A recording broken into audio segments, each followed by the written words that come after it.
injured. More than a dozen are missing. The fire broke out early today. Fire chief says 24 people were seriously injured. News and analysis, townhall.com. The Trump administration is taking another step to dismantle the Department of Education. A portion of the department's student loan portfolio is being handed over to the Treasury Department. It involves borrowers who are in default, months behind on payments. Under an agreement, the Treasury Department will eventually take responsibility for all student loans. Administration officials say the Education Department is ill-equipped to handle such a big loan portfolio and blame the Biden administration for focusing on efforts to cancel student loans. President Trump wants to shut down the Department of Education. Only Congress can do that. Ed Donahue, Washington. The Senate's Republican leadership is endorsing Congressman Kevin Hern to succeed Senator Markwayne Mullin, should Mullin be confirmed as the next Homeland Security Secretary. Senate Majority Leader Thune calls Hern a proven conservative leader. President Trump also backs Hern. More on these stories, townhall.com. It's time for the latest news in the 9 o'clock hour. Headlines on this first day of spring. Being brought to you by Morton Hospital in Taunton and part of Brown University Health. I'm Chris Keach reporting for WVBF News. There's a one-day free waste drop-off event for Taunton residents. It's coming up tomorrow between 7 and 3 p.m. at the City of Taunton's Convenience Center, 330 East Britannia Street. Proof of Taunton residency, like a driver's license or a utility bill, will be required before you can drop off. They'll be accepting household trash, bulk items not to exceed 75 pounds, tires, limit 4 per household, yard waste, metal items, recycling, and they'll also have some paper shredding services as well. Materials not accepted include mattresses, don't bring those, or household hazardous waste like paint, batteries, oil. They have their separate collection day, by the way. Electronics and appliances can't be brought tomorrow as well. Now, for any questions regarding tomorrow's event, contact the Taunton DPW 508-821-1431. In sports, last night in the NHL, Lucas Reichel had a goal and an assist in his debut for the Bruins as Boston beat the Winnipeg Jets 6-1 at TD Garden. The Bees head to Detroit. They'll skate against the Red Wings Saturday night, 8 p.m. In the NBA, the Boston Celtics travel to the FedEx Forum in Memphis. They'll play the Grizzlies tonight at 7 p.m. College basketball, NCAA March Madness gets underway in earnest this weekend. First round men's action continues at 12:15 this afternoon on CBS. Number 7, Kentucky will take on number 10, SCU, Santa Clara University, in case you were wondering. The number 11 University of Rhode Island women's team will face number 6, Alabama, in first round action set for tomorrow afternoon, 2:30 p.m. That'll be in Louisville, Kentucky, and I checked the listings, and it appears to be on ESPN News tomorrow, okay? In Major League Baseball, the Boston Red Sox, they are starting to ramp up their Grapefruit League exhibition schedule. They'll play Tampa Bay and Port Charlotte 1:05 this afternoon. And in Major League Soccer, the New England Revolution, they'll be in Energizer Park. They'll play St. Louis City FC tomorrow night, 8:30 p.m. Minor League Soccer, Rhode Island FC, they have a match versus Louisville City FC. That'll be Saturday afternoon at 4 p.m. Now the forecast from the National Weather Service heading into the first weekend of spring. Increasing clouds today. Highs reaching the low 50s. Light and variable winds. Could be gusty later on. Tonight, showers, lows in the upper 30s. Saturday, mostly cloudy, then increasing sunshine with a high near 52. Kind of the opposite of what's happening today. On Saturday night, clouds, a low around 32. And on Sunday, a slight chance of snow in the morning.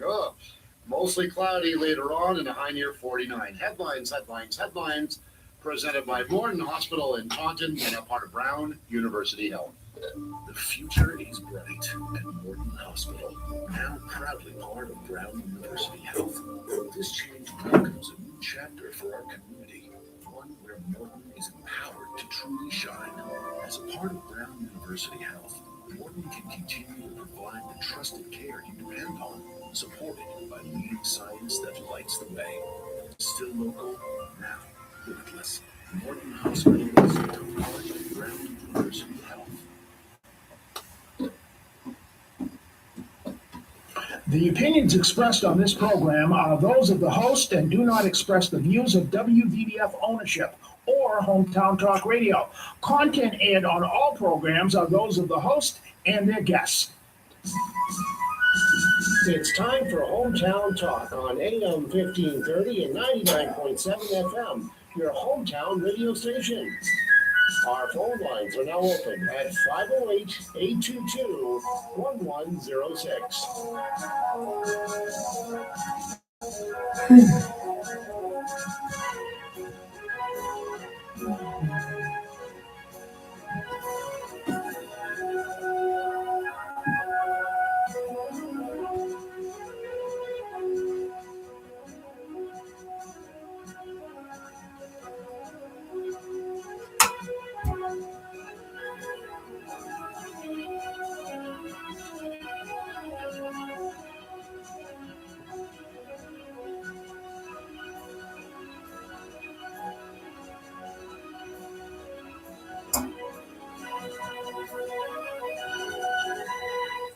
And good morning, everybody. Welcome to the Friday edition of Hometown Talk. I am Joey Driscoll. Today is the 20th of March, 2026.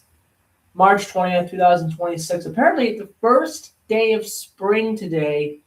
Spring gets underway.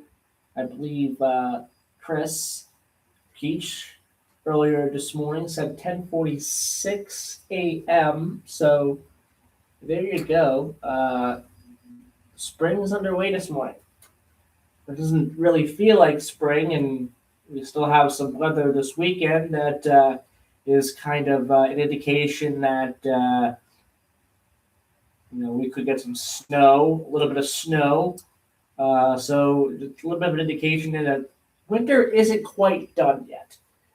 I think we have a couple of more weeks of weather being, kind of up and down when it comes to the cold weather, and maybe have a couple of more chances for minor little things of snow. But I think eventually spring will win out. So I think there's a light at the end of the tunnel. Of course, spring does begin today, so that's some good news there. Quick look at the weather. It is 41 degrees right now in Taunton, outside of our Hong Kong City studios here in Taunton. 41 degrees. Feels like it's a little higher than that. 47. It's going to become a little bit windy today later on this evening as the rain comes in. It'll be raining overnight. But 53 for the high today, 30 for the low this evening. And we're going to get some rain in there this morning. Temperatures are actually going to look actually not going to be that bad. They're going to look pretty good actually tonight. So the low, we actually saw that probably earlier this morning. The low for tomorrow really is only going to get into the 40s. It looks like, at least from what I'm seeing here. So that is good. That's good. It's not going to, the rain we're going to get is not going to freeze or anything like that. 53 tomorrow, rain again in the forecast, 98% chance, low of 36. Sunday, low of 35 with a high of 52 and more rain possible. And again, near 100% chance of rain on Monday, high of 43, low of 32. I believe that's the day where you could see some snow potential. I don't know if that to be much of anything, but 32 degrees for the low Monday night. And then the sun returns on Tuesday, high of 45. And we kind of stick around the 40s at least through next week. So that's definitely something to keep an eye on. As well, the low temperatures also stay in the low 30s, upper 20s, low 30s for quite a bit longer as well. So, that's your weather in Taunton. I like to, first off, before we do that, Middleborough, 42 degrees right now, high of 53, low of 31. Wind gusts of 10 miles per hour. It'll be windy tonight with rain as well. And then, of course, it's going to rain all weekend and into Monday as well. But temperatures are going to be in the 50s this weekend. So not a horrible weekend, except for the rain there in Middleborough. I'd like to, give a kind of a comparison as to what's going on in some other areas as well. So on Sunday mornings, I talk about 3 other areas of the nation. 2 of them are called Driscoll, Texas, Driscoll, North Dakota, and I also talk about Holiday, Florida when it comes to the weather report. Let's talk about Driscoll, North Dakota today. It's going to be a lot warmer there in Driscoll, North Dakota, an area where not too long ago you saw a blizzard.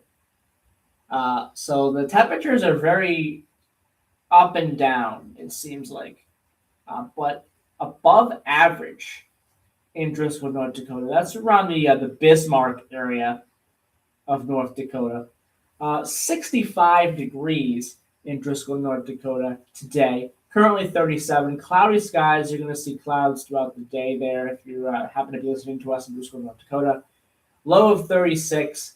66 tomorrow. Snow in the forecast. It's not a really good chance of snow if you're in Driscoll, North Dakota, but 40 degrees for the high, 28 for the low on Sunday. So that's your weekend weather report for Driscoll, North Dakota as well. Something I like to do on my Sunday shows there.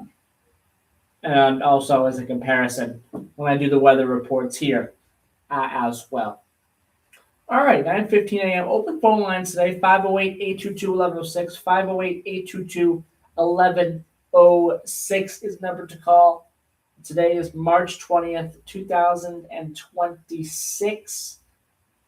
We're heading closer and closer into April now. Let's start off the program today. As I did in the first hour yesterday, talked about the March Madness tournament. I wanted to give an update on that because day 1 of the men's tournament is complete, done. The women's tournament does start today, day 1 of the women's tournament. Day 2 of the men's tournament is also today. We'll break that down as well. But let's start off. I mentioned on ESPN, if you have an ESPN account, you can make a bracket for the tournament. So you can make up to 25 of them. I made all 25 of them. I filled out all 25. Same thing with the women. I filled out all 25. So I filled out 50 brackets. Most of them, I tried to make them, a serious bracket. I'm not in it for any of the prizes that you could win. You get a perfect bracket, which I don't think anyone is going to get a perfect bracket this year. I really do not believe so. Especially after what I saw in day 1. I don't think there are going to be any perfect brackets once we get to the end of both of these tournaments, I think, in my opinion. And we'll get to why I think that in a minute. But I filled these out just for fun. I filled all these brackets out just for fun. And a little bit of an update of how some of my brackets are doing. So I have 3 brackets that are in the top 5. Top 5%. I mean, not top 5 ranking. The ranking is a little bit different there. Kind of deep in the ranking there, with even with how good these 3 brackets are doing. One bracket is 99.4% accurate after day 1, with 140 points, a max of 1,880 points that I can get for that bracket going forward. So we lost a couple of points off of that bracket already. Some of my picks that were correct on that bracket, I had Duke beating Siena. I would have been fine with not being correct with that because Duke played terribly.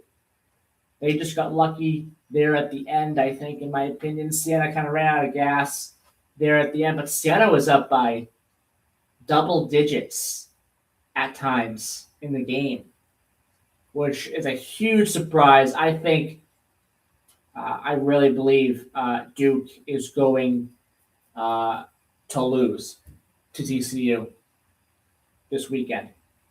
I really believe that. I think tomorrow I will not be surprised to see Duke lose to TCU. We'll have to see. And I still believe in Duke a little bit. I think they can get it done, but that performance in round one against Siena, a team that they should have easily beat. They should have easily beat them. With the team that they have, they should have easily beat Siena. They did not.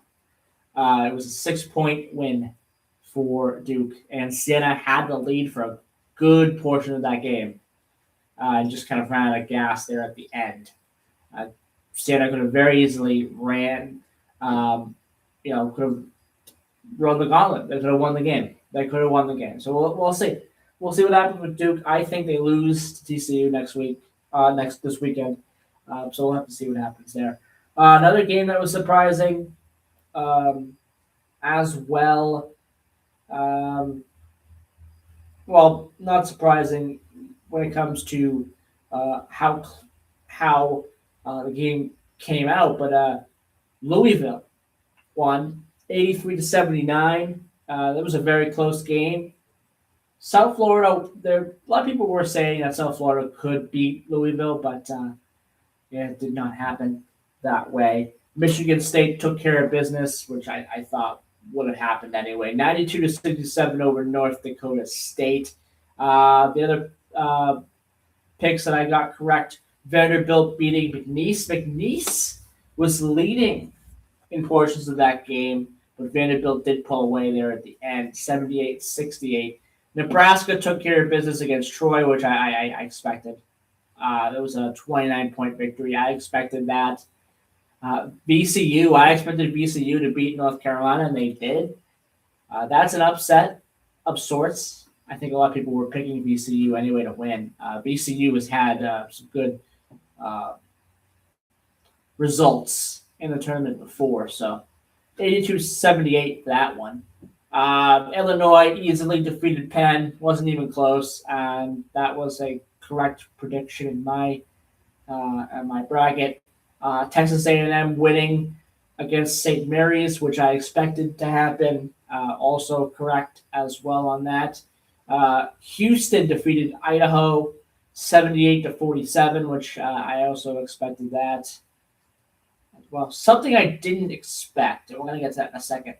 High Point is a 12 seed. They're going on to win in this one and going on to the next round. They're taking on Arkansas. They beat Hawaii. Arkansas did. So it's High Point in Arkansas in the second round. I picked BYU to beat Texas. BYU did not beat Texas. A lot of people are expecting Texas to do very well in this tournament. They're taking on Gonzaga. I think their journey ends there. I think they will lose to Gonzaga. Some of the other games as well. Michigan took care of business against Howard, which I expected. Something that was totally unexpected, I think, in my opinion, in this entire day, was St. Louis defeating the Georgia Bulldogs 102-77. Those two teams were an 8 and 9 seed. I was expecting a very close game. Obviously, that did not happen. So that's kind of what the my bracket there, my top bracket is looking like right now. 99.4% accurate as of today. So the second day, let's break down the second day really fast. Second day starts today at 12:15 p.m. with Santa Clara taking on Kentucky. That'll be on CBS. Then you have games like Akron and Texas Tech. That's another game that people are saying you could see an upset. I don't see it. I don't think Akron will win against Texas Tech, but you never know. You already have a 12 seed going on to the next round. Now I'm looking at these 16-1 games a little bit differently after what I saw with Duke yesterday. I think this is going to be more along the lines of Michigan type a win for Arizona against Long Island University. I don't think they're going to struggle against Long Island University. Virginia should have no problem with Wright State. That game gets underway on TBS at 1:50. You have Alabama taking on Hofstra. A lot of people are talking about Hofstra potentially making noise in this game. I don't see it. 3:15 p.m. on True TV. I think Alabama will have no problem with this one. In the later rounds for Alabama, maybe in the next round, depending on who they draw, they could have a problem. I think there are better teams out there than Alabama as of right now. Villanova takes on Utah State. That should be an entertaining one. That should be a fun one, hopefully. We'll see what happens there. Miami of Ohio has a shot, I think, against Tennessee. That game gets underway at 4:25 p.m. on TBS. You have another 9 and 8 team, Iowa and Clemson. That should be a good game. St. John should have no problem with Northern Iowa. UCF and UCLA should be a fun one. 7:25 p.m. on TBS. Excuse me. Queen's University should probably lose to Purdue. We'll see. I hope so. Purdue is my personal favorite in the tournament. I'm not going to sugarcoat that. I would love to see Purdue win the tournament. It really would. They are, again, my personal favorite, my personal pick. We'll have to see what happens there. Purdue, you got some teams ahead of them that I think are better than Purdue, but they could go far in the tournament. They're a 2 seed. They're definitely going to beat Queen's University. I would be very surprised if they didn't. 7:35 p.m. On True TV. Florida should have no problem with Prairie View A&M. 9:25 p.m. on TNT. Their number 1 seed, Florida is. Kansas should be able to pick up a victory. UConn, yes, UConn has struggled in the last couple of weeks of the season. However, I don't think they'll have a problem with Furman. I really don't. And Missouri and Miami, we'll see what happens in that one. That should be a very close game. And then on the women's side, real quick. Well, actually, we'll get to the women's side after our 9:30 news break. But we're going to take our first break of the hour right now, and we'll also take our news break with it.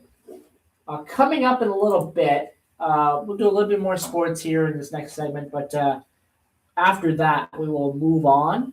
After we talk about the March Madness stuff, we will move on and talk a little bit about some local news stories, some local events as well. There was a story that I saw this week as well. We'll do some miscellaneous stuff too. There's a story that I saw this week. Whether Radio Canada is going to be has been taken off the air by the Canadian government in a cost-saving move. We'll tell you what that's all about, why that's important, why Weather Radio Canada was important, and why I think this is a bad move. We'll talk a little bit about that, and also we'll talk about NOAA Weather Radio as well. There was some legislation that was passed this week about that in support of NOAA Weather Radio, which is good because I really hope that we're not going down that same road as Weather Radio Canada with NOAA Weather Radio. I really hope that's not the case. I know we're in a changing landscape with technology and things like that and communications. But again, Canada made a very bad, I think, very bad decision with getting rid of Weather Radio Canada, their equivalent of NOAA Weather Radio there in north of the border there. So we'll talk a little bit about that as well on today's show. 508-822-1106 is the number to call if you have anything you want to talk about on the show today. 508-822-1106. It's 9:29 a.m. Let's take our first commercial break and then our news break. We'll be right back.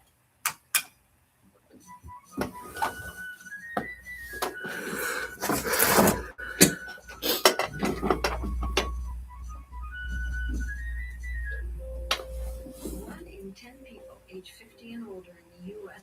have early age-related macular degeneration. Because macular degeneration often has no early symptoms, many don't know they have it until irreversible vision loss has already occurred. Well, when I first found out that I had macular degeneration, it was really scary. I mean, my eyes are my living.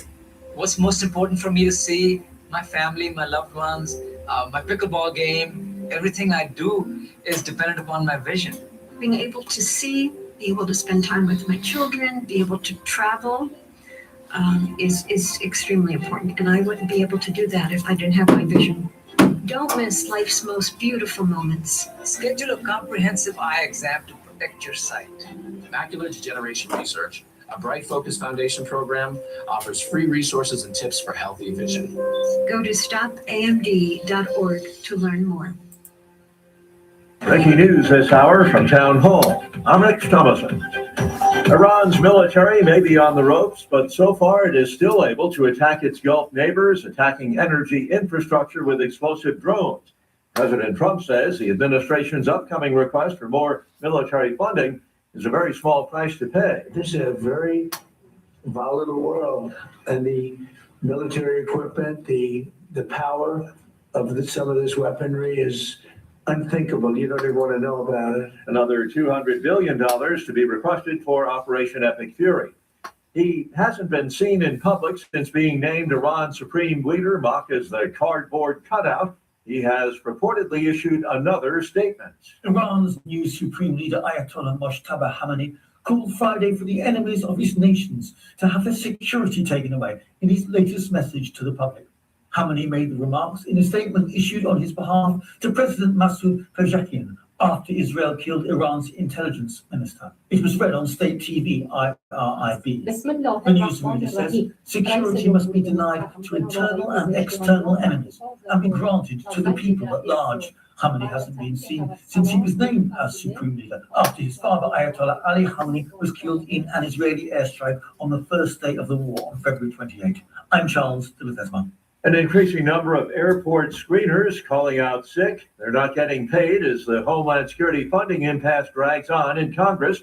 Democrats refusing to approve the necessary funding. About 10% of TSA officers nationwide missed work each day between Monday and Wednesday, and airports in Atlanta and Houston saw absentee rates of roughly 38%.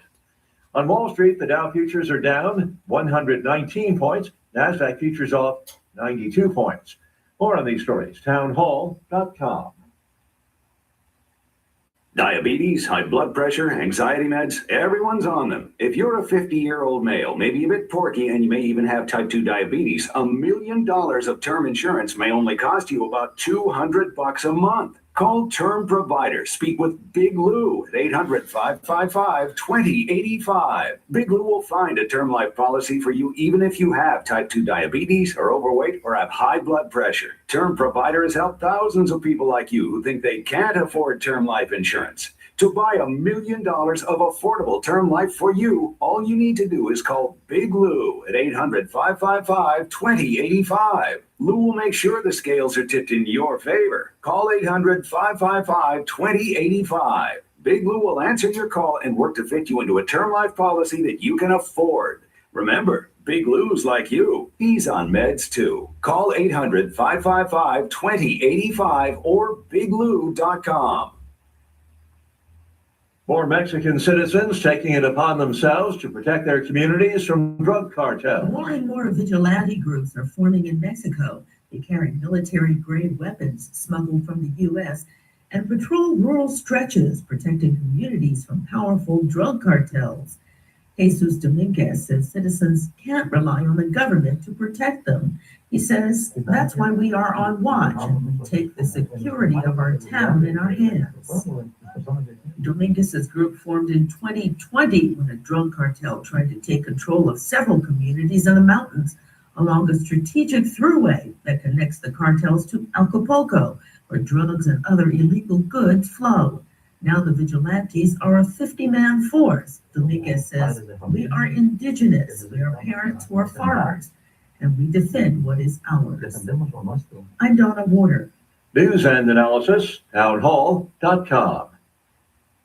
Record-setting Southwest heat wave. A desert community on the Arizona-California border reached 110 degrees Thursday, breaking a record for the highest March temperature recorded in the United States. The record-setting temperature was reported just outside Martinez Lake, Arizona in the Utah Desert, as a winter heat wave scorches the Southwest. It breaks the record of 108 degrees set in Rio Grande, Texas in 1954. Window washer Ruben Pendleyan spends most of his time outside. It's really early for this heat around in the desert. Never been like this hot. And says he's worried about what the early heat means for the summer. Last couple of years, a lot of people died in the desert of the heat. The National Weather Service says the average first 105-degree day of the year for the area normally occurs on May 22nd. I'm Lisa Dwyer. Townhall.com. Okay. Playing one commercial. Let me go 110. Okay. Hey, restaurants, when it comes to great food and in-house operations, you got it down to a science. But when it comes to online marketing, ordering, and delivery, Devour Now has got you covered. Devour Now has 0% commission, no setup costs, and the delivery solution you've been hoping for. Go to getdevournow.com to request a demo and to get started today. That's getdevournow.com. Commission-free online marketing, ordering, and delivery. Okay.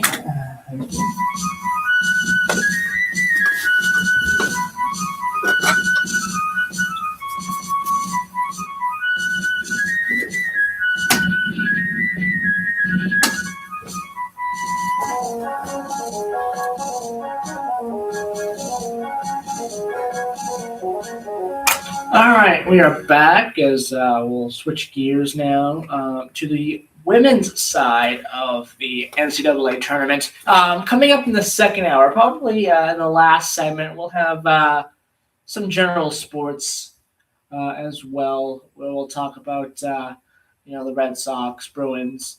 Not many updates on the Patriots. You're not going to hear many updates on the Patriots for a couple of weeks. Draft is not until, I believe it's like the third week of April. So you're not going to see that many updates, I think, for the Patriots. And also the A.J. Brown stuff has quieted down. I think it will quiet down until after June 1st as well. So I don't expect anything big out of that anyway. I don't expect A.J. Brown to be coming to the New England Patriots to begin with. So I've made that my opinion on that clear over the past couple of weeks. I just don't see it happening. I think the Patriots should go out and find somebody else to be their wide receiver one, but that's my opinion. We'll talk about that a little bit later on. But in the second hour, we'll do like a general sports thing where we talk about the Red Sox and things like that, because this is the last week of spring training as well.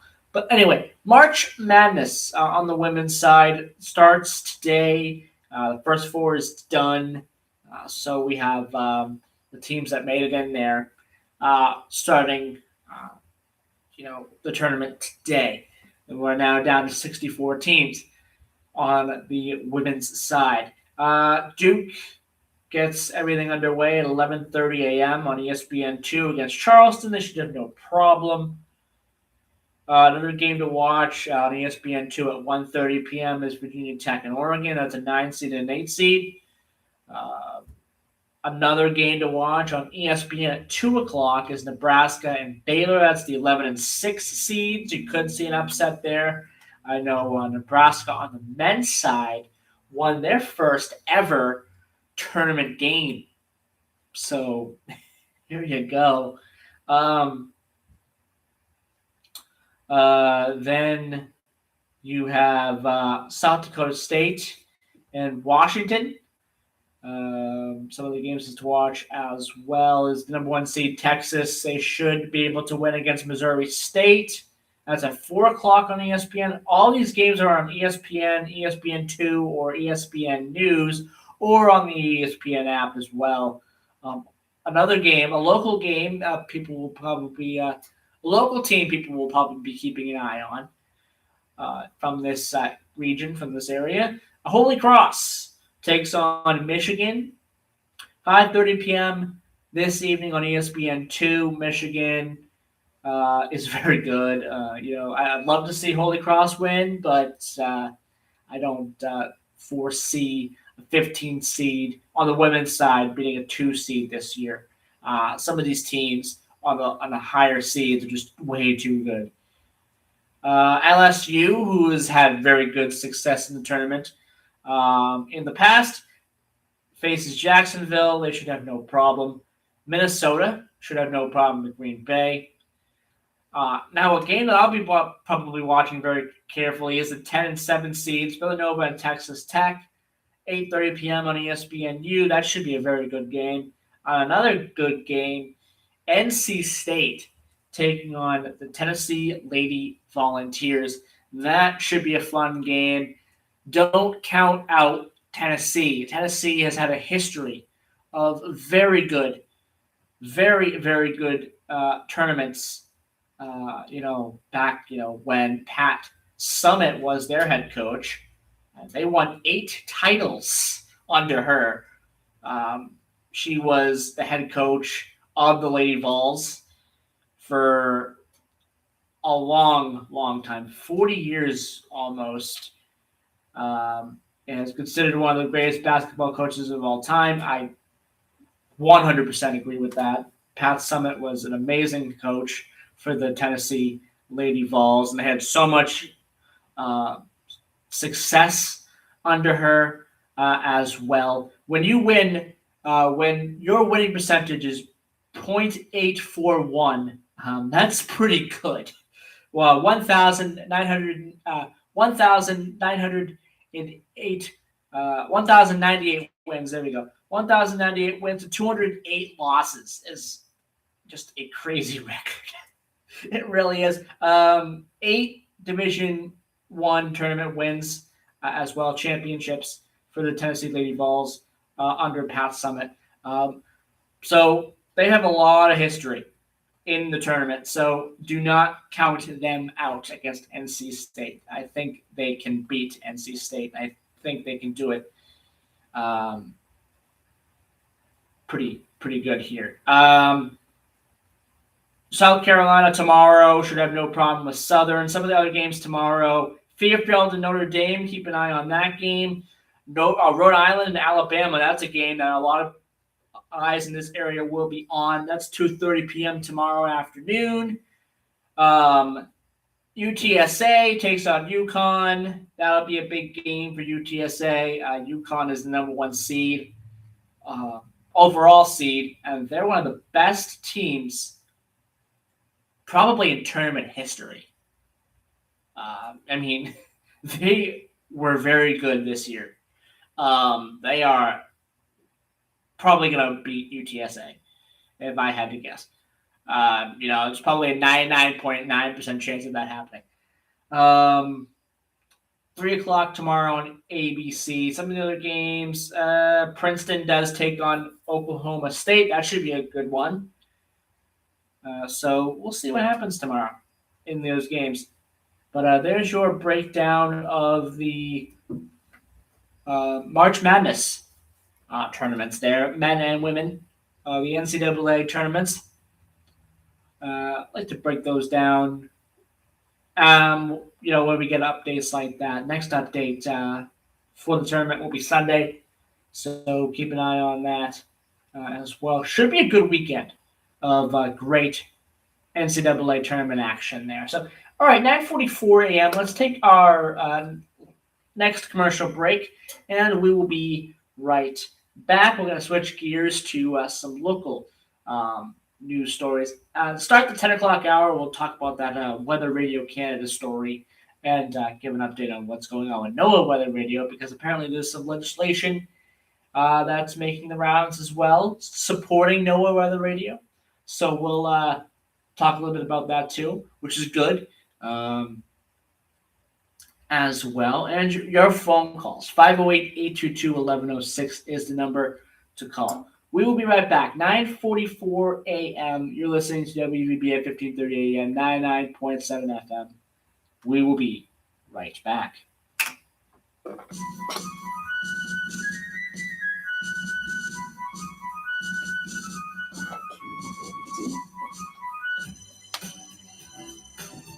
Matthew Mission Food Pantry helps people with food insecurities from the hardships of life. In a few short years, they have given more than 4,000 bags of groceries to those in need at the north door of the First Parish Church, 76 Church Green, and are available to anyone, no questions asked. The demand increases every week. Please consider a donation of unexpired, non-perishable food items, grocery store gift cards, or a monetary donation via check to the Matthew Mission Food Pantry, 76 Church Green, Taunton, or by Venmo at Matthew Mission Food Pantry. The Matthew Mission Inc. is a registered 501c3 organization. Thank you. The Matthew Mission Food Pantry is now open the second and fourth Saturdays of the month at 76 Church Green in Taunton.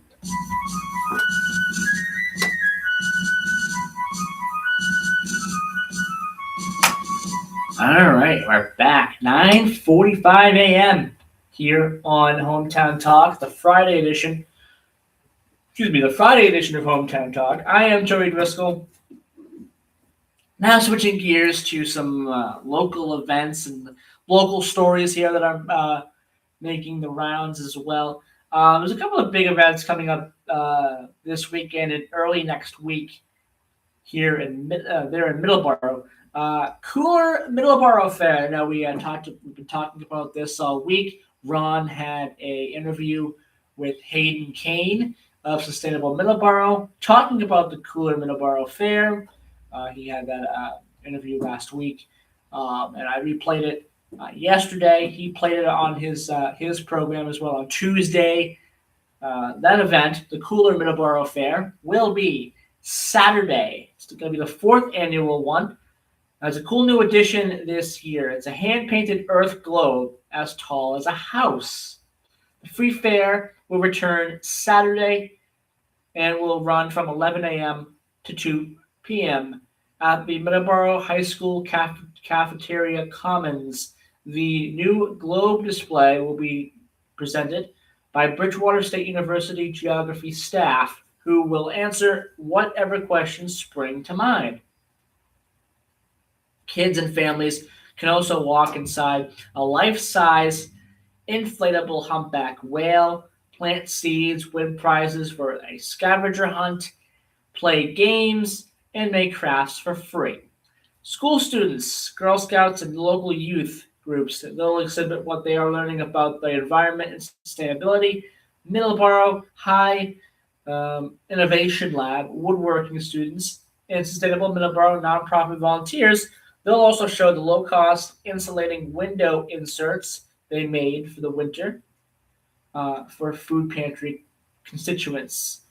For adults, the fair will be a one-stop shop to learn about the many ways to save money and energy through installation, heat pumps, and hot water heaters, induction stoves, and solar panels.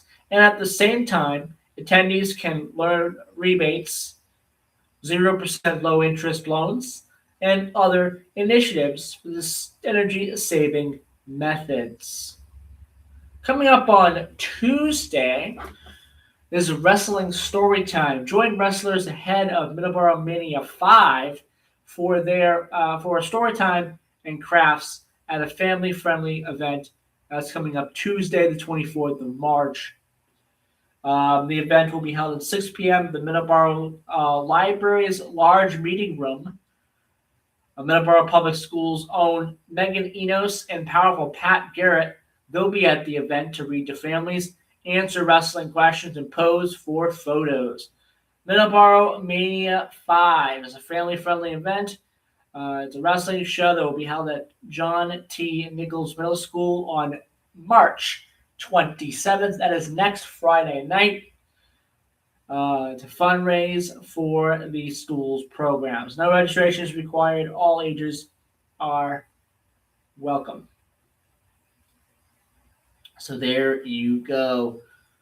Wanted to give an update here on the Middleborough town manager search. This is from Mascot Week. Select board members will seek proposals for a firm to oversee the search for a new town manager. That vote followed a presentation at the March 16th meeting of the select board by Rick White of Guru White Consulting, which works with communities to help find town manager candidates. White's firm is no stranger to Middleborough. The company was selected to oversee the hiring in 2022 of Jay McGrail, the previous town manager. He proposed a fee of $9,950 for his company's services. He said he solicits candidates, interviews them, and creates a list of 8 to 10 possibilities for a potential screening committee to then review. White explained that in the search for town administrator at Harwich, the job McGrail left Middleborough for, each such board member appointed one person to the committee. 7 members would be the maximum member for an effective committee. Members of the committee must be able to work collaboratively and appreciate the confidential nature of the search. Candidates' names are not public until later on in this process. Select Board Mark Germain says he likes having representatives from the board serve on the screening committee rather than membership from the board itself. I'd like to take us out of it, he said. White said he could complete the process in 13 weeks. Select Board member Brian Giovanni said 13 weeks would be preferable, but if we need a couple more weeks, let's do it.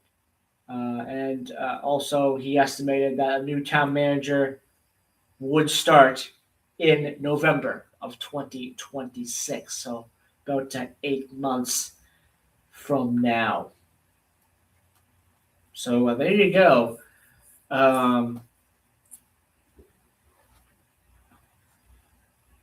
So there you go. A little bit of an update there as to what is going on with the town manager search. If we have any more updates as well, we'll give those to everybody as we go along. I'm sure we'll get updates in the coming weeks and things like that. So, okay, 9:52 a.m. Another thing that's going on that's big in Middleborough right now is a town budget. There's a lot of talk about the town budget. Also, this is also a story from the Mascot Week. Discrepancies in the budget for next year could leave the town facing a shortfall of millions of dollars. And that is from interim town manager Joseph Perkins. He said that recently. The select board members asked Perkins at their March 16th meeting to reconstruct the budget to find out the town's exact financial status. They agreed to ask the town council whether they can postpone town meeting, which is now scheduled for April 27th, until a new budget can be completed. So that's a possibility that could be happening there. So we'll see what happens with that. Again, town meeting right now is scheduled for April 27th, but sounds like that could be pushed back. Perkins reviewed the budget closely in an effort to find potential savings for the school. department. $2.2 million shortfall. There's been talk about the school department and what would be happening with that. A lot of talk about that over the past couple of weeks. Apparently, there was a meeting about that as well, I believe, a couple of weeks ago. But what he did, he said he found the town's budget faced a potential shortfall of its own. There is no money to give the schools, he said, because of the shortfall. And this story goes on a little bit more. If you want to read this a little bit more, it's from the Mascot Week. Again, some pretty big things going on in Middleborough. Again, the search for a town manager, the town budget as well. Also, some things going on in Lakeville, too. That's been talked about in the morning wake up news as well. If we have any updates on what's going on with all the stories that I mentioned today, we'll talk about that once we have updates on those. One other thing I want to mention here in Middleborough, this has been a big story for a while, and that is the Middleborough Library. The Board of Library Trustees has recently voted to offer the vacant Middleborough Library Director position to Beth Payne, a New York-based library director with over 8 years of library directing experience. After successful contract negotiations, Payne would fill out the position that has been vacant since Randy Gagne moved on to work in Sharon. That was back in mid-January. After fielding applications for 14 candidates, the board interviewed 6 of them. Payne was the only applicant that reached the final interview stage. During the March 9th meeting, trustees discussed concerns over only interviewing one candidate in the final process.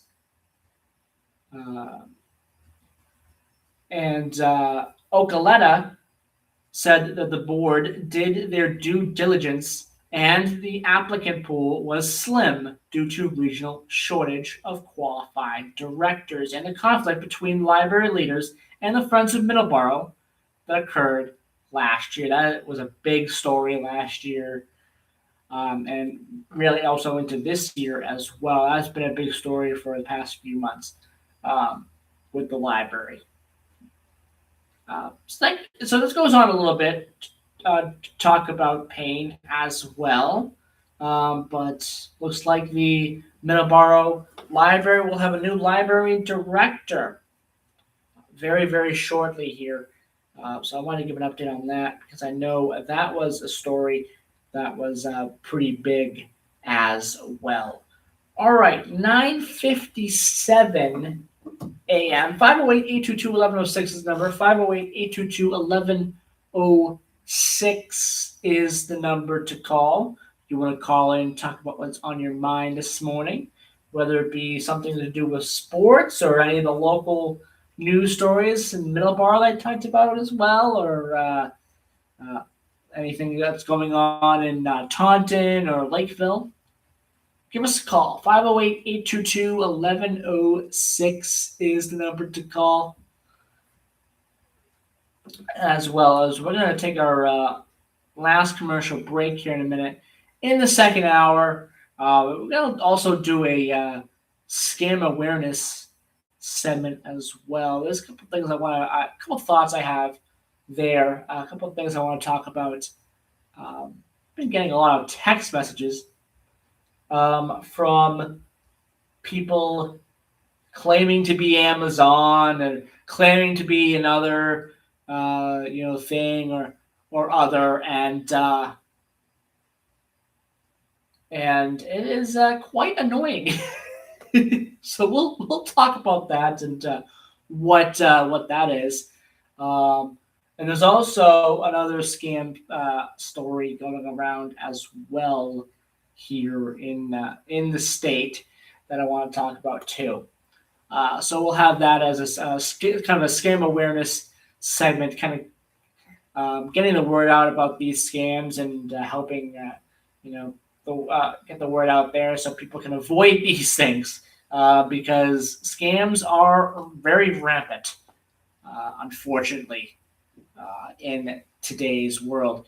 So we're going to do that here to begin the second hour. 508-822-1106 is the number to call if you want to call in, tell me what is on your mind this morning. There we go. During the second hour as well, we'll do another sports segment. We'll have that story about Weather Radio Canada and NOAA Weather Radio as well. And if we have time as well, we'll do some transportation talk as well. All right, 9:59 a.m. Let's take our last commercial break and then our news break, and we'll be right back for the second hour of Hometown Talk in just a couple of minutes. I'm Joey Driscoll. This is WVBF. We'll be right back. Don't miss InfoTrack weekends here on WVBF. InfoTrack is a weekly nationally syndicated public affairs radio show that features interviews with experts discussing topics of real interest to you. InfoTrack strives to present impartial, balanced coverage of every story. I'm your host, Chris Whitting, along with a team of talented reporters and legendary announcer, Charlie Van Dyke. InfoTrack, Saturday mornings at 8:05 a.m. and Sundays at 9 a.m. Here on WVBF AM 1530 and 99.7 FM, your hometown radio station. We are AM 1530, WVBF, Middleborough, Taunton, and W259DD, Middleborough Center, 99.7 FM, your hometown radio station.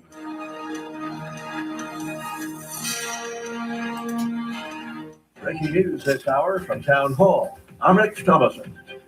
Iran's military may be on the ropes, but so far it is still able to attack its Gulf neighbors, attacking energy infrastructure with explosive drones. President Trump says the administration's upcoming request for more military funding is a very small price to pay. This is a very volatile world, and the military equipment, the power of some of this weaponry is unthinkable. You don't even want to know about it. Another $200 million to be requested for Operation Epic Fury. He hasn't been seen in public since being named Iran's supreme leader, mocked as the cardboard cutout. He has reportedly issued another statement. Iran's new supreme leader, Ayatollah Moshtaba Khamenei, called Friday for the Is it really him nations to have that's releasing these statements? In his latest message to the public. Khamenei made the remarks in a statement issued on his behalf to President Masoud Pezeshkian after Israel killed Iran's intelligence minister. It was read on state TV, IRIB. The news reader says security must be denied to internal and external enemies and be granted to the I feel like the real leaders of Iran right now are the IRGC, not the son of an Israeli airstrike on the Ali Khamenei on February 28. at all. An increasing number of airport screeners calling out sick. They're not getting paid as the Homeland Security funding impasse drags on in Congress. Democrats refusing to approve the necessary funding. About 10% of TSA officers nationwide missed work each day between Monday and Wednesday, and airports in Atlanta and Houston saw absentee rates of roughly 38%. On Wall Street, the Dow futures are down 119 points. NASDAQ futures off 92 points. More on these stories, townhall.com. Diabetes, high blood pressure, anxiety meds, everyone's on them. If you're a 50-year-old male, maybe a bit porky, and you may even have type 2 diabetes, $1 million of term insurance may only cost you about $200 a month. Call Term Provider. Speak with Big Lou at 800-555-2085. Big Lou will find a term life policy for you even if you have type 2 diabetes, are overweight, or have high blood pressure. Term Provider has helped thousands of people like you who think they can't afford term life insurance. To buy $1 million of affordable term life for you, all you need to do is call Big Lou at 800-555-2085. Lou will make sure the scales are tipped in your favor. Call 800-555-2085. Big Lou will answer your call and work to fit you into a term life policy that you can afford. Remember, Big Lou's like you. He's on meds too. Call 800-555-2085 or biglou.com. More Mexican citizens taking it upon themselves to protect their communities from drug cartels. More and more vigilante groups are forming in Mexico. They carry military-grade weapons smuggled from the U.S. and patrol rural stretches, protecting communities from powerful drug cartels. Jesus Dominguez says citizens can't rely on the government to protect them. He says that's why we are on watch and we take the security of our town in our hands.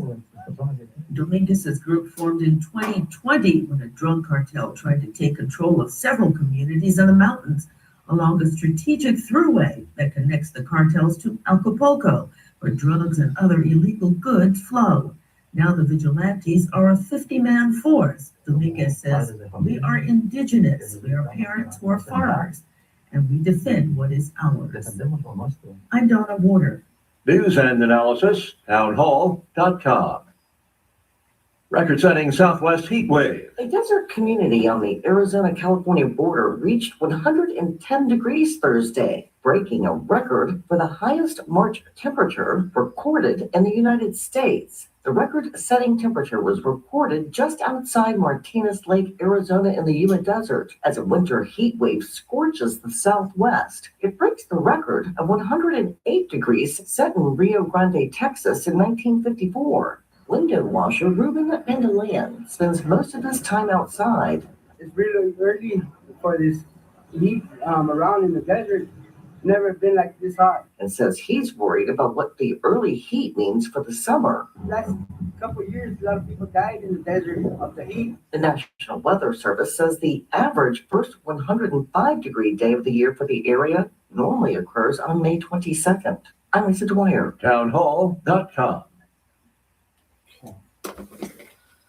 Keep on commercial. WVBF is your hometown radio station.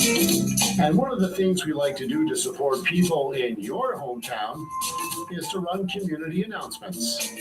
If you do belong to a nonprofit group or organization, or if you're an official with a city or town government, send your community announcements along to our email address. It's safe, it's fast, and allows us to get right back to you if we have a question.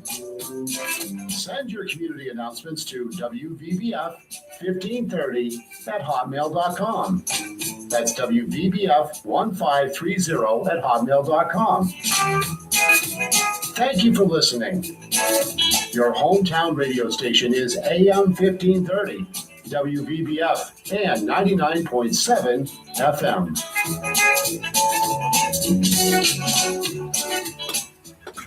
Okay. New 5. The opinions expressed on this program are those of the host and do not express the views of WVBF ownership or Hometown Talk Radio. Content aired on all programs are those of the host and their guests.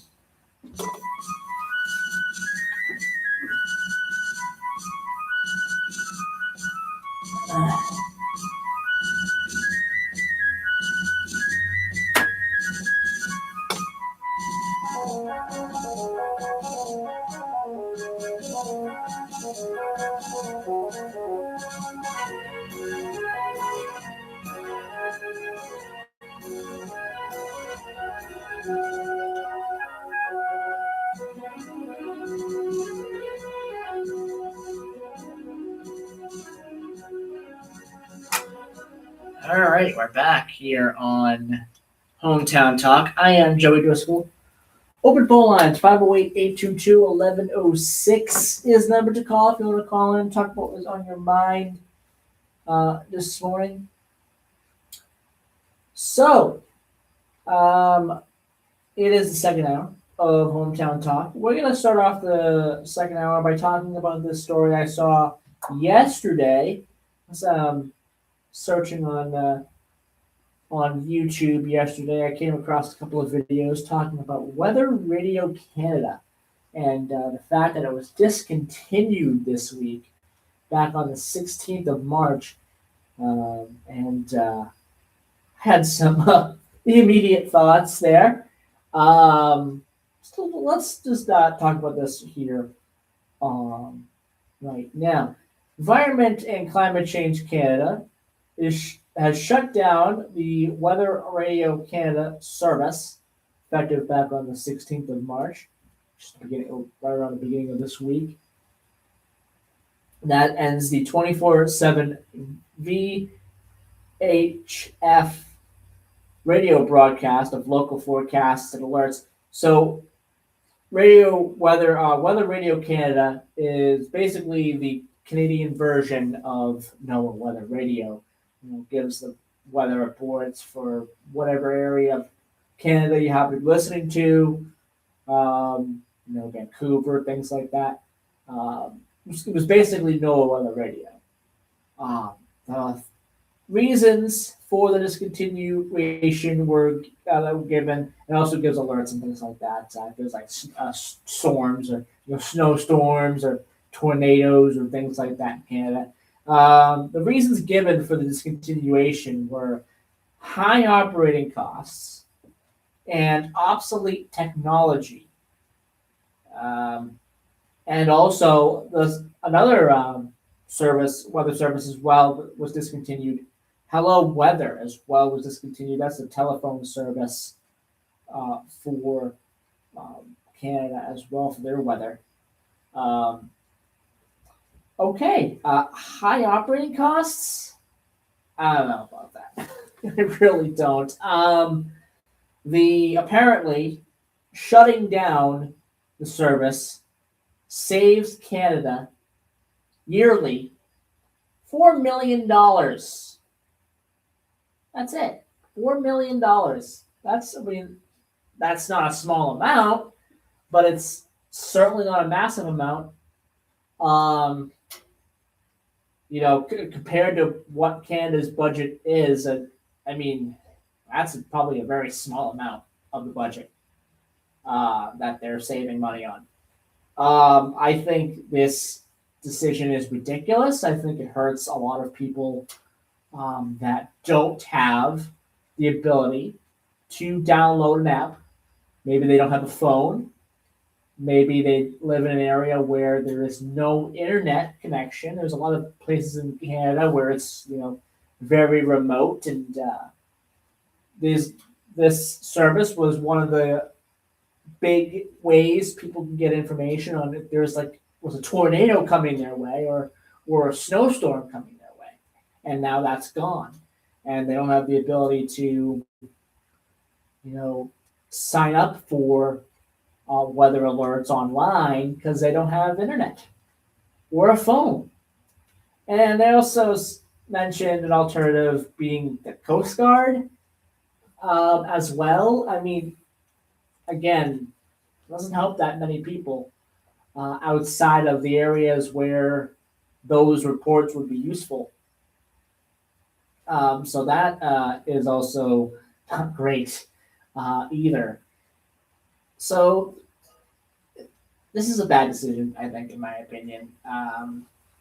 Unfortunately, I don't think that's going to be reversed. I guess you never know.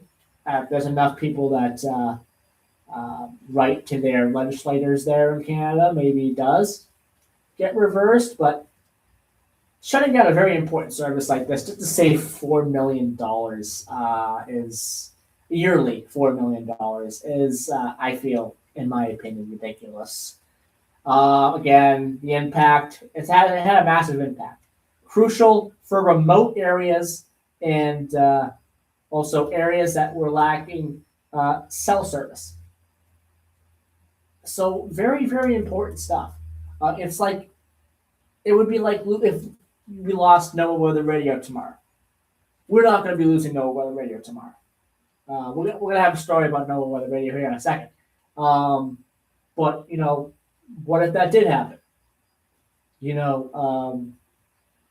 That would be really difficult for a lot of people in rural areas of America that, again, don't have internet, don't have cell service, and rely on NOAA Weather Radio for their weather reports.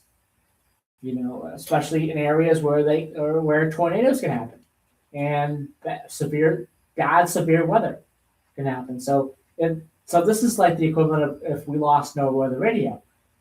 It would be pretty bad. It would be pretty bad. So I think we'll see what happens with this. If there's any updates on this, I'll give an update on it. But not a good decision, I think, in my opinion, from the Canadian government getting rid of Weather Radio Canada.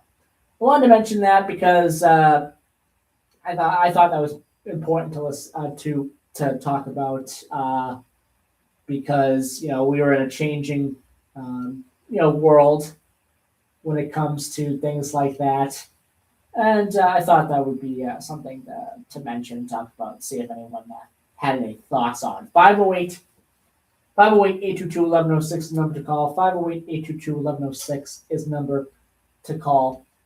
You want to call in if you have any thoughts on that. But Weather Radio Canada, the Canadian equivalent of a NOAA weather radio, it's now gone in Canada. And apparently the government wants you to sign up for apps and things like that, or get a weather report on television for your weather. Again, I don't understand this decision at all, in my opinion. But what are your thoughts? 508-822-1106 is the number to call. Okay. I said I would talk about NOAA Weather Radio as well, because there is some news on that. A House committee has passed the NOAA Weather Radio modernization proposal. The act would authorize $100 million in funding for the U.S. VHF Weather Radio Network. The United States House Committee on Science, Space, and Technology, they passed the NOAA Weather Radio Modernization Act Wednesday at a committee meeting. As we reported, the legislation directs NOAA to modernize and expand the VHF Weather Radio Network that serves the United States with $100 million for the fiscal year 2026 authorized. And that legislation was introduced by committee chairman Brian Babin, who is a Republican of Texas. It has bipartisan support. Co-sponsors include Mike Flood of Nebraska, a Republican, Eric Sorensen, who is a Democrat out of Illinois, Stephanie Bryce, who is a Republican out of Oklahoma, and Gabe Amo, a Republican out of Rhode Island.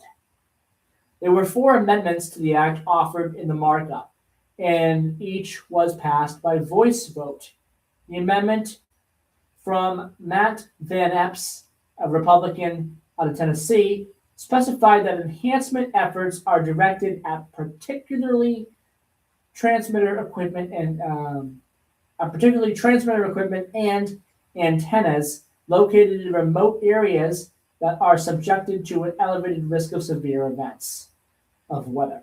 The next step for legislation is to move forward to a full House vote, and that will be at a later date, probably not in the near future, if I had to guess. A lot of these things, they kind of sit there and collect dust for a little bit before getting voted on.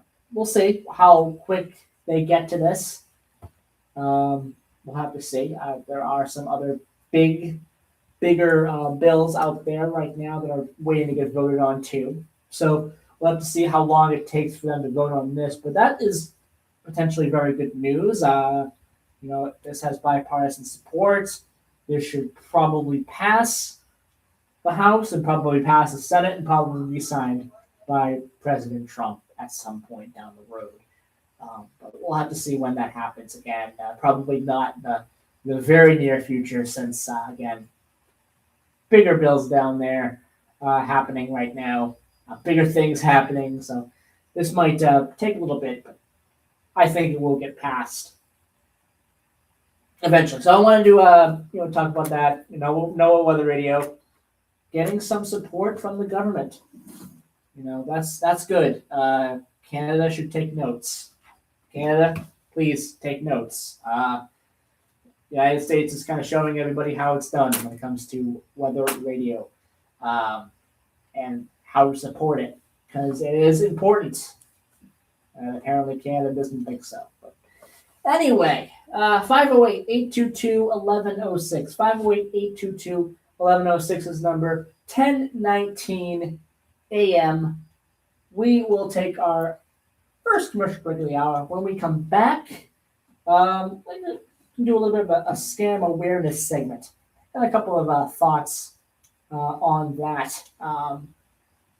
And again, your phone calls, 508-822-1106. If we get to it this hour, we'll do a transportation segment. There are some things with the commuter rail that is going to be important to know for April. And we'll get to some more sports as well in this hour. Talk about the Red Sox as they're in the final week of spring training. All right, 10:19 a.m. Let's take our first commercial break, and we will be right back.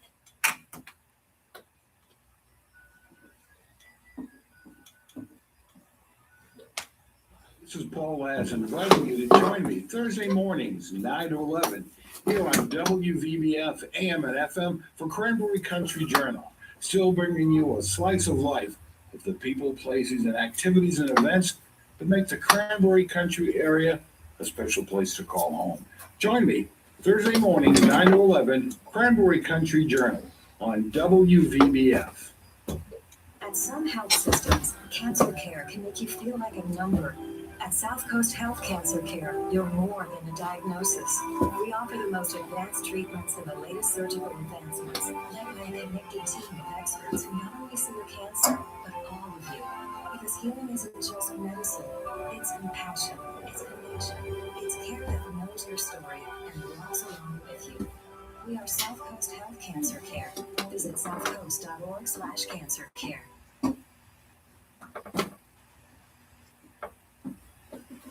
Don't miss InfoTrack weekends here on WVVF. InfoTrack is a weekly nationally syndicated public affairs radio show that features interviews with experts discussing topics of real interest to you. InfoTrack strives to present impartial, balanced coverage of every story. I'm your host, Chris Whitting, along with a team of talented reporters and legendary announcer, Charlie Van Dyke. InfoTrack Saturday mornings at 8:05 a.m. and Sundays at 9 a.m. Here on WVBF AM 1530 and 99.7 FM, your hometown radio station.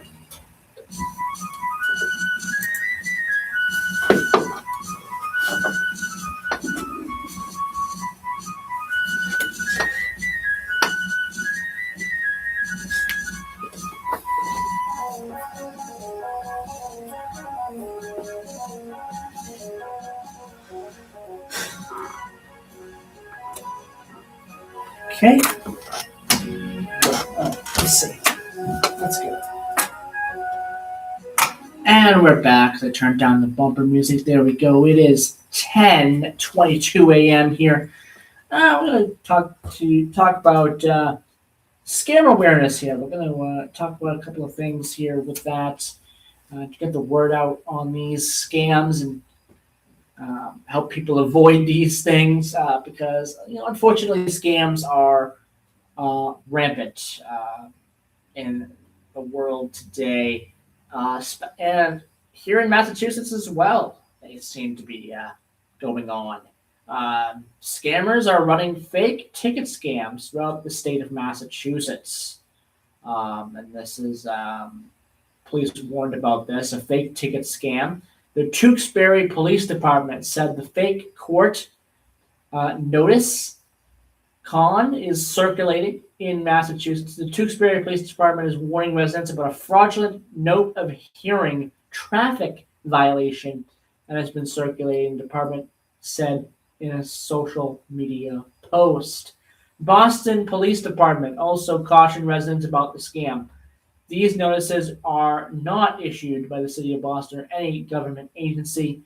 The Boston Police Department said nothing that the fraudulent notices may include, noting that the fraudulent notices may include a case number, judge name, and signature, a Boston Municipal Court address, a hearing date, a state seal of Massachusetts, and a QR code prompting payment. So these scammers make these kind of things very believable. The Boston police say that to not scan the QR code or submit any payment based on a solicited notice without first verifying it through official channels.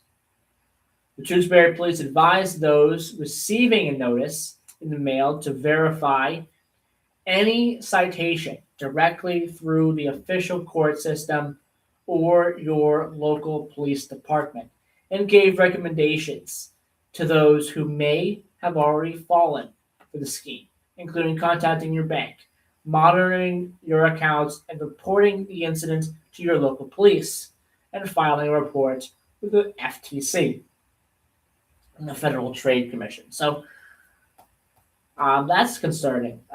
That's very concerning. A fake ticket and jury and fake ticket and the court summon scam. That is not great that's happening. That's really unfortunate there. Another thing that I've seen going around, I've gotten plenty of these texts in the past. I think these are spam at best. You're getting a text from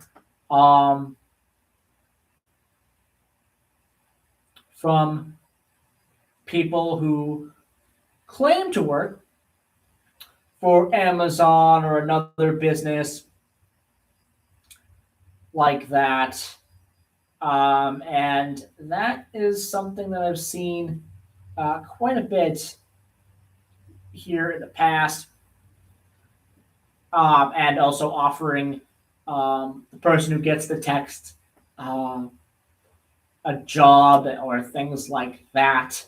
I feel like that is something that I think is ridiculous, number one, and I get tons of those. I think it's rampant all over the place, and that's an unfortunate thing there as well. Another thing that seems to be also pretty rampant, and the DMV seems to be a pretty rampant thing as well. Traffic citations and things like that. Fake traffic citations seem to be rampant as well. I've gotten one this week. Actually, not this week, but about a month ago or so. I've got a couple of them. So I think it's ridiculous. But yeah, a lot of scam texts, like from people who are claiming to be from Amazon or Google, about outreaching to people, candidate outreach kind of thing, for a job. I think that is definitely a scam. And anyone getting those kind of texts should just ignore it, delete it off of your phone, ignore it. And same thing with the DMV, anything like that. Verify with that, but also ignore things like that as well. So there you go. That was a little bit of a scam awareness segment that I wanted to mention and talk about, because I think that's really important to talk about, to get the word out on these scams and to help people, with getting the word out, and helping people avoid these kind of things. Because again, scams in today's world are way too rampant. They happen a lot, and there are so many different kinds of them. So getting the word out on them so people can notice what to look for with these things and avoid it. So that's what I wanted to do today. Just mention a couple of things that I've gotten in the past and talk about them so that people again can know the signs for that and avoid stuff like that. All right, 508-822-1106 number. 508-822-1106 is the number if you want to call in, talk about what's on your mind this morning. If you have any thoughts on those, what I just talked about here, 508-822-1106 number. It's 10:30. Let's take our news break, our final news break of the show today.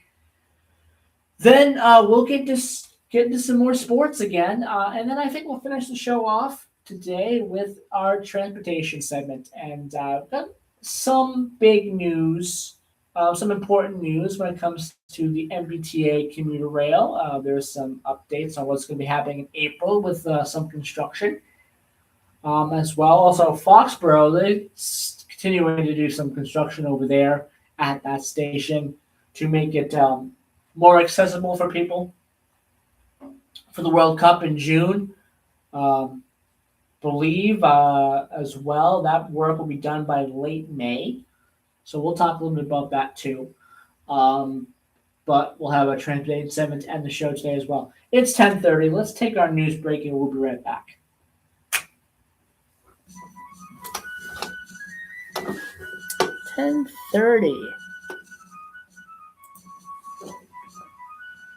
Breaking news this hour from Town Hall. I'm Rex Thomason.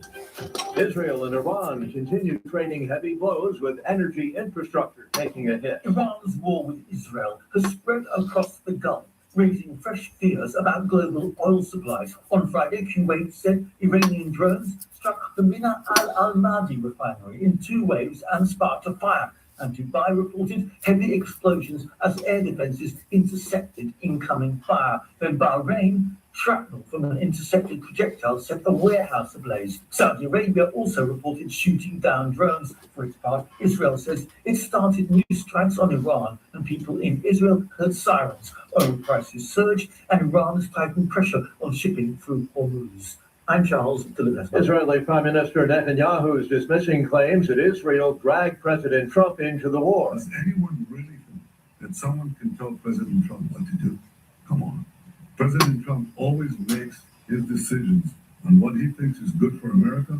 May I add, I think what is also good for future generations. That tax refund you're counting on may already be spoken for. Economists from the Stanford Institute for Economic Policy Research report that the average U.S. household will spend an additional $740 on gas this year because of the jump in the global oil prices following the attack on Iran. If that estimate holds true, it would gobble up nearly all of the additional money people are slated to collect in tax refunds this year. That's according to the research. Correspondent Bill Alexander, AAA's national average for a gallon of gas, $3.91. That's up 3 cents from yesterday. Airport delays persist as a partial government shutdown drags Gas on. is up 3 cents TSA here from workers not yesterday. getting paid, and some of them calling out sick. The Dow is down 139 points. NASDAQ off 261. More on these stories at townhall.com. So my friends over at Pure Talk have been sending me customer feedback from consumeraffairs.com, where thousands of people rate and review the top wireless providers. Here, for instance, is a nice note from James in Raleigh, North Carolina, who writes, quote, "After hearing Mike Rowe's ad, we made the switch to Pure Talk, and we couldn't be happier. We went from spending $1,200 a year with T-Mobile to $420 with Pure Talk. Thanks, Mike. You serious? Switch today! Exclamation point. Pure Dennis Talk is saving Rodman. James $820 a year. And because he literally wrote the words "switch today" in capital letters with an exclamation point, I'm going to go ahead and dedicate this commercial to him. So, folks, take it from James in Raleigh, North Carolina. Pure Talk can give you unlimited talk, text, and plenty of data No for just way, 25 really? bucks a month on the same 5G service the big guys are overcharging you for. Just dial pound 250, say Mike Rowe. You'll also save 50% off your first month. That's pound 250 to save an additional 50%. Thanks, James. Hope that's not real, dude. The Oh, Trump no. administration strikes a deal with a Russian ally. Belarus's authoritarian President Alexander Lukashenko has ordered the release of 250 political prisoners. The pardons follow a meeting with President Trump's special envoy, John Cole, part of a deal to lift U.S. sanctions on two Belarusian state banks and the country's finance ministry.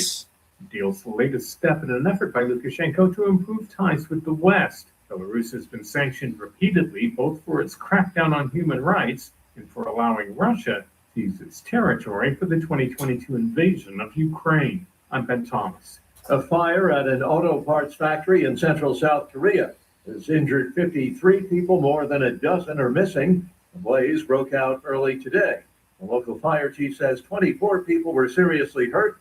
He says authorities trying to locate at least 14 others believed to have been inside the building. News and analysis, townhall.com.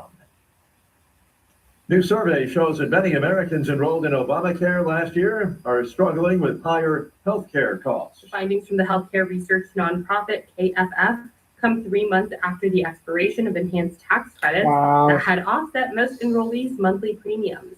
The poll of more than 1,000 of last year's ACA enrollees finds that more than half of those who re-enrolled are looking for ways to cut their spending. That includes cutting back on food and other household basics to afford healthcare costs. The poll also finds that 1 in 10 of last year's ACA enrollees dropped health insurance entirely. I'm Haya Kunjwani. The Senate's Republican leadership is endorsing Congressman Kevin Hern to succeed Senator Markwayne Mullin. Should Mullin be confirmed as the next Homeland Security Secretary? Senate Majority Leader Thune calls Hern a proven conservative leader. President Trump also backs Hern. More on these stories, townhall.com. Okay. All right, I'm going to do one commercial. Let's see. 117. Big changes are rolling through the world of technology and mobility, and the Tech Mobility Minute is your daily guide to it all. I'm Ken Chester. Monday through Friday morning for fast, clear insights that make sense of today's high-tech driven world. Informative, relatable, and easy to understand. That's what the Tech Mobility Minute delivers. Only on AM 1530 WVBF and 99.7 FM. Your hometown station for Middleborough, Taunton, and southeastern Massachusetts.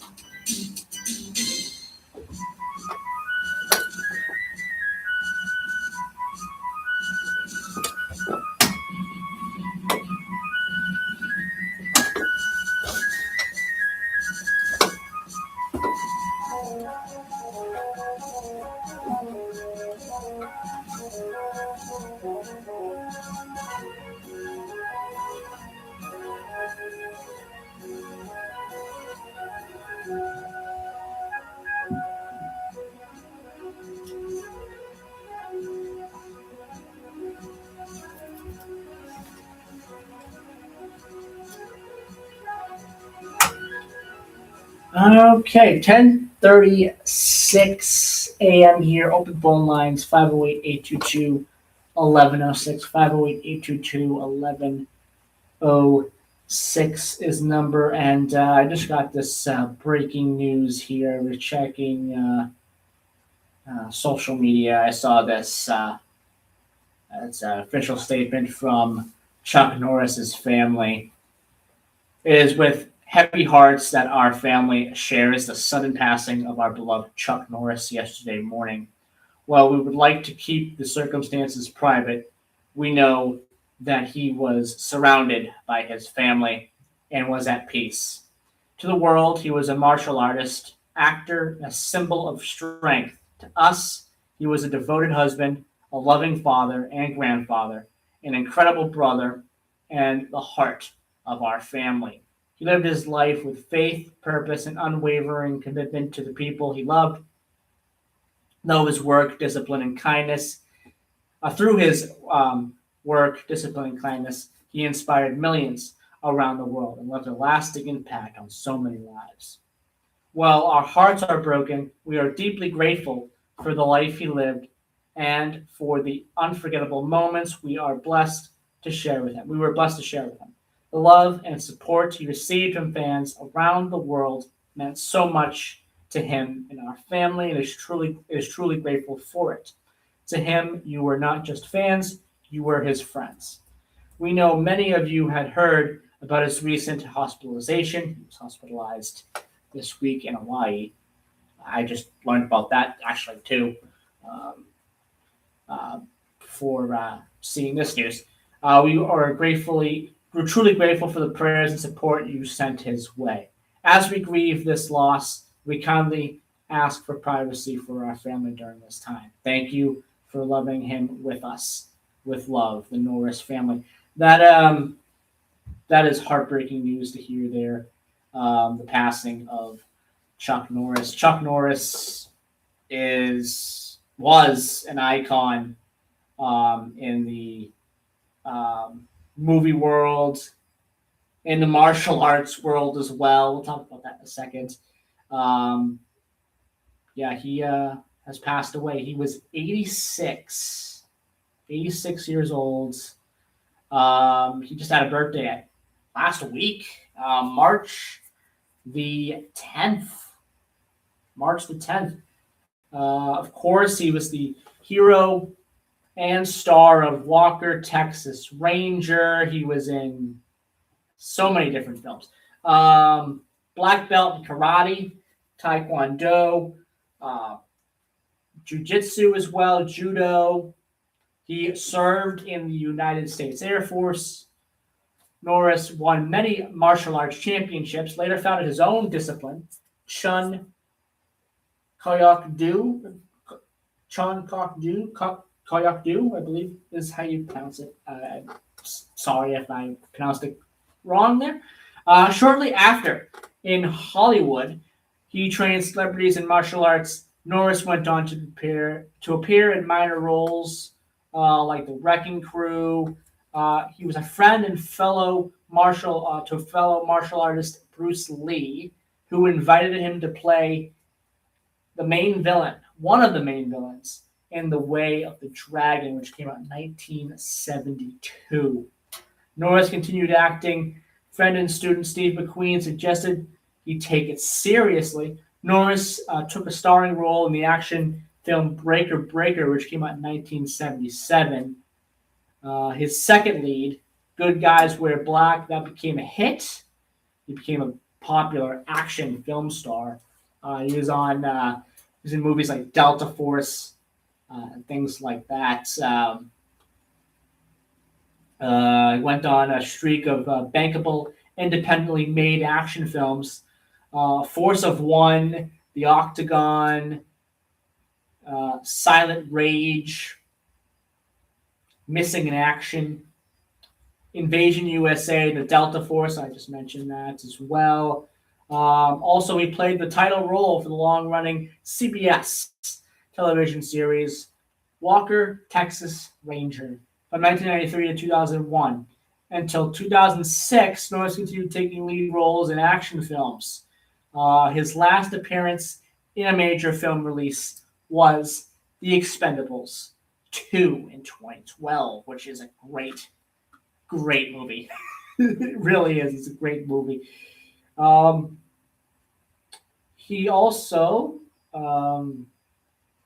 he was all around amazing person, great actor as well, and had a lot of martial arts knowledge as well. But he passed away yesterday on March 19th. That was announced by his family just about an hour ago, so I wanted to talk about that because that's breaking news there. Unfortunate breaking news. Chuck Norris has passed away at the age of 86. 508-822-1106 if you want to call in, talk about Chuck Norris. If you've seen any of his films and what you thought of Chuck Norris. If you've watched Texas Walker Ranger as well. 508-822-1106. Again, Chuck Norris passing away at the age of 86 yesterday. Again, that news was broken about an hour ago from his family. It's starting to break across media now as well. I've seen other people talking about it now. So another thing that is broken just about an hour ago as well, we switch over to our sports. Dennis Rodman apparently is set for the WWE Hall of Fame. Okay. That is very interesting news. He was part of wrestling for quite a little bit there in the 90s, with Hulk Hogan and things like that. But apparently he will be inducted into the WWE Hall of Fame. So that'll be very interesting to see. WWE Hall of Fame this year is seemingly starting to fill out pretty good. You got Stephanie McMahon, you got AJ Styles, Dennis Rodman as well.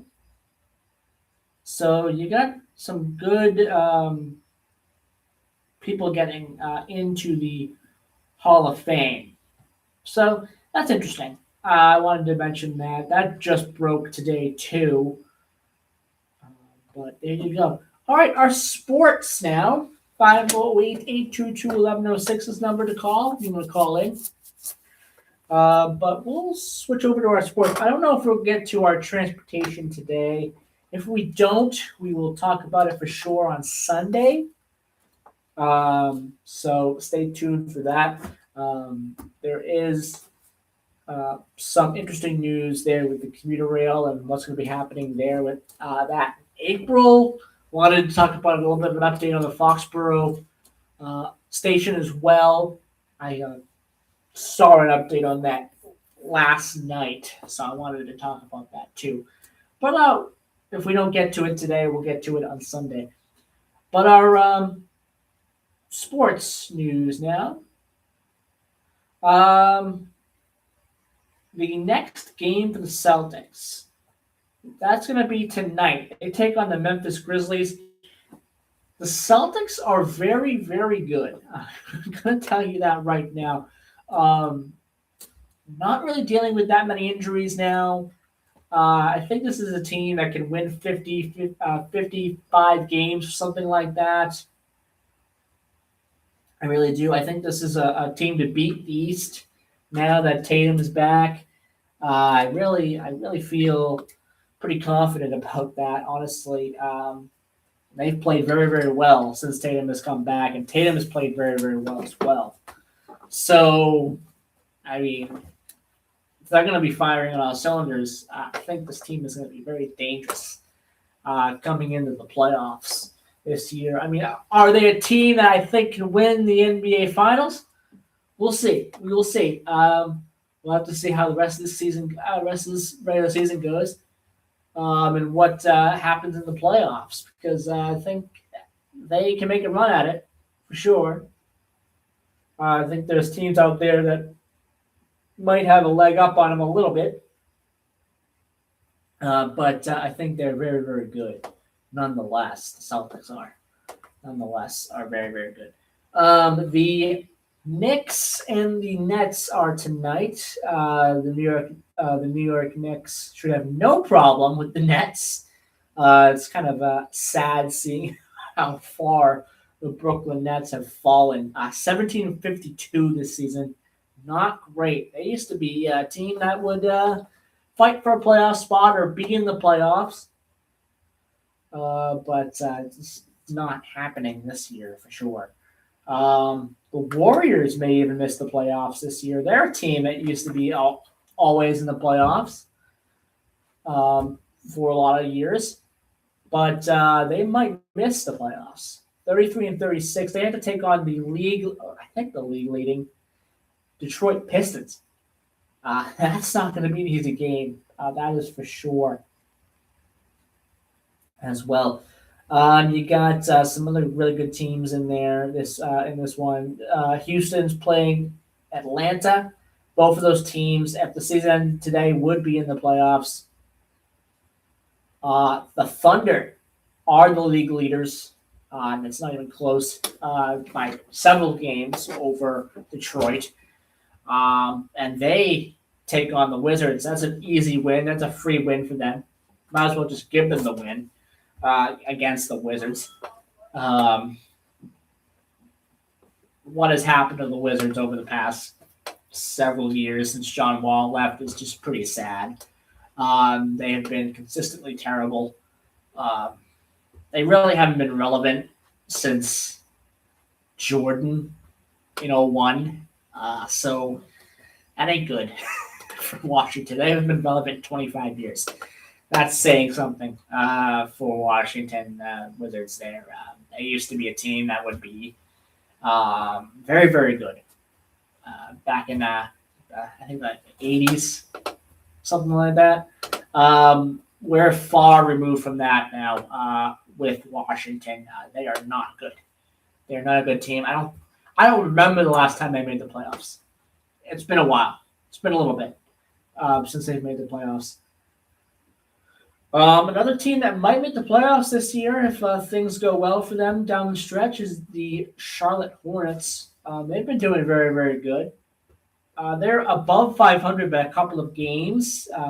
They have a game against the Memphis Grizzlies coming up tomorrow. So we'll see what happens there. Back-to-back there for Memphis. So we'll have to see what happens in that game. Other teams that could make the playoffs if things go well for them down the stretch. Miami is one that could make the playoffs. Phoenix is one that could make the playoffs as well. The Philadelphia 76ers are a team that could make the playoffs down the stretch. We'll see what happens. But you got San Antonio Spurs are back to being a team that might win 60 games and might be a very, very good team heading into the playoffs. They're taking on the Indiana Pacers, who have completely fallen off a cliff. I'm very surprised. They've completely fallen off. I don't know what happened to them. I think they might be dealing with some injuries. I'm not sure, but not good for Indiana there. All right, so there you go. There's your Celtics update. The Bruins now. Talking about the Bruins. They did get a win against the Winnipeg Jets, and it was a big win as well. Winnipeg is very, very good, and they got a big win against them yesterday, 6-1.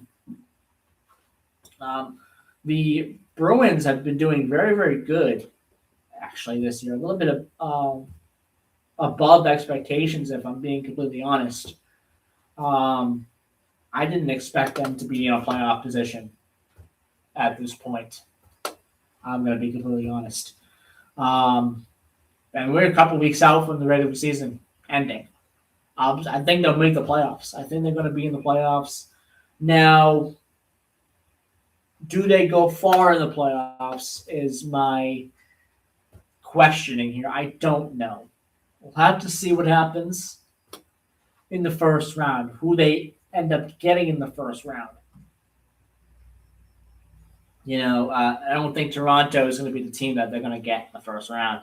Toronto is barely even in the playoffs, sitting at 29, 28, and 12. They might not even make the playoffs. You got teams like the Ottawa Senators you might have to face. Ottawa is good, actually, this year. They're actually good. There was quite a while there where they were bad, very, very bad, like one of the worst teams in the league bad. But Ottawa has slowly climbed out of the rebuild that they've been in. And they might make the playoffs this year. They might be a team to watch. Another team to watch, Las Vegas as well. They're probably going to make the playoffs. They're not as good as past years, but we'll see what happens. Pittsburgh, the Penguins, look like they might make the playoffs this year. So that will be good as well. Team to beat is still the Avalanche, Colorado Avalanche. I think they are probably, if the season ended today, they'd be the favorites to win the Cup. So we'll have to see what happens there. The AHL. Now let's give an update on the AHL. I haven't done so in about I think 2 weeks. It's been a little bit since I gave an update on the AHL. The standings for the AHL are as follows. The Providence Bruins are on top of the Atlantic. They are on top and in a playoff spot. And they're on top by several points. It's pretty much a done deal. Unless they have a massive collapse, that they will win the Atlantic. I don't foresee a massive collapse from Providence. I think, and we'll talk to Eric about this in 2 weeks' time. He'll be with us in 2 weeks' time. That is going to be April the 3rd. I think in 2 weeks' time, on April the 3rd, when we talk to Eric, we'll be talking about the Providence Bruins quite a bit, and I think they are a team that could make a deep playoff run and maybe even a Calder Cup run. We'll have to see. The team to beat, I think it's really, really close. I think Providence has the lead over the Grand Rapids Griffins, who were for the majority of the season up until very recently the top team in the league. It's Providence now that's in the top in the league here. Is that a potential Calder Cup final? I'd love to see it. I'd love to see that as a Calder Cup final. I think that would be an amazing Calder Cup final. Both of those teams are very, very good. We'll have to see what happens in the playoffs. Last year's champions, by the way, Abbotsford, if anyone follows AHL. Last year's champions, probably not making the playoffs this year. 22-34. They were last year's champions. They might not even make the playoffs. It's kind of like an Indiana kind of thing. Indiana didn't win the championship, but they made the NBA Finals. And then the following year, not so good. They're the worst team in the league. Red Sox have done it. There's some teams out there that have done it. First to worst kind of thing. And then Red Sox eventually got back to best again. That's a hard road. You win the championship 1 year and then you're the worst team in the league the next. It's really not fun, in my opinion, at all. Now, let's talk about the Red Sox. The Red Sox continue their spring training schedule. It ends this week. And there's a little bit of news here. Marcelo Mayer will probably be the second baseman for the Red Sox. That seems like a formality, according to Mass Live. Boston Red Sox reporter Chris Cotello. Apparently, that seems to be where the Red Sox are going to be going here. That was reported by Nesson as well. So we'll have to see what happens there on second base. Marcelo Mayer is a very good player. He had his season cut short last year from an injury, and we'll have to see what happens this year with him. A lot of players coming back from the World Baseball Classic. Unfortunately, the United States did not win the World Baseball Classic. Venezuela did. Red Sox were presented very, very well in the World Baseball Classic. I've heard one reporter say that it was the Red Sox Baseball Classic or something along those lines. The Red Sox did very, very well in the World Baseball Classic is what I'm getting at. Roman Anthony was amazing as well. So many players that did a lot of great things for different teams in the World Baseball Classic.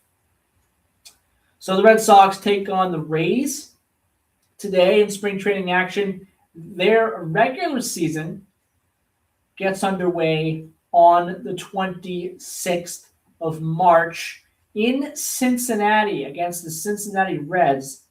And I believe, I want to take a quick look here. I believe they are still managed by Terry Francona. Yes, they are. They are managed by Terry Francona, former Red Sox manager. So that should be a fun matchup, that series to begin the year. With Terry Francona's Reds and the Boston Red Sox with Alex Cora there. That should be a very fun matchup to begin the year for the Red Sox. Again, March 26th is when that gets underway. And a quick update on the MILB as well. Let's give a quick update on that. And just kind of a schedule update there with what you're going to be seeing there. For the Worcester Red Sox, they get underway as well this week. Next week, I mean. Next Friday, Worcester will take on Syracuse. They will be at home to do so. 4:05 p.m. You can listen to them on their website. There's a section where you can listen to the game. It's on the radio as well. I forget the name of the station off the top of my head right now. But you can listen to them on the website as well, the Worcester Red Sox website. For AA, their season gets underway. Salem's Salem. AA, that would be,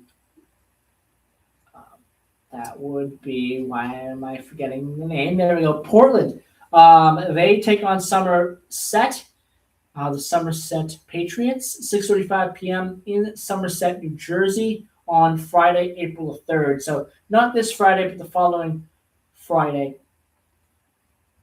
for Portland. And then Greenville takes on Greensboro, 6:45 p.m. In Greenville on Thursday, the 2nd of April. And then finally, the Salem Ridgeyacks get underway with their season against Delmarva on April 2nd, Thursday, April 2nd, 6:35 p.m. in Salem. So there you go. That's your breakdown of the minor leagues and what's going on with all of that. All right, 11:01 a.m. I want to thank everyone for listening to today's program.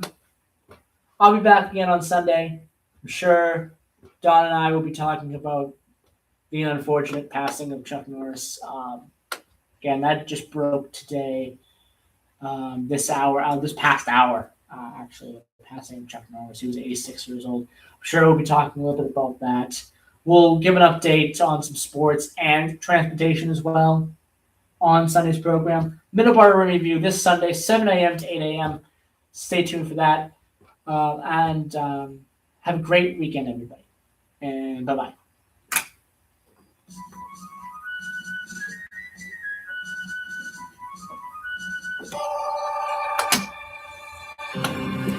We are AM 1530. WBBF, Middleborough, Georgia. And 259 DD, Middleborough Center, 99.7 FM, your hometown radio station.